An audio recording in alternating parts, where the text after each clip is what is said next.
एका ब्राह्मण दाम्पत्याकडे भरपूर पैसा, सुखसुविधा होती, परंतु संतती नव्हती.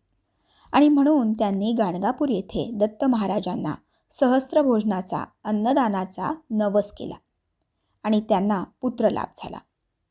परंतु त्याच काळात शेअर मार्केटमध्ये मोठा तोटा झाल्याने त्यांच्याकडे होते नव्हते ते सर्व गेले आणि ह्या काळजीने त्यांचा मृत्यू झाला. ब्राह्मण स्त्रीच्या मनात नवसाची आठवण होती, परंतु आता यजमान नाही आणि पैसाही नाही. आपल्या हातून नवस कसा फिटणार?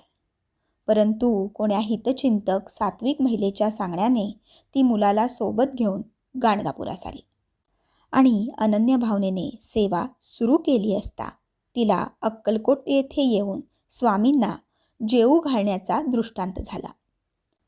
अक्कलकोटात स्वामींसमोर हात जोडून ती उभी राहतात स्वामींनी तिला जवळ बोलाविले आणि बोलले, "अगं, आम्हाला जेवू घाल." हे ऐकून तिला खूप आनंद झाला.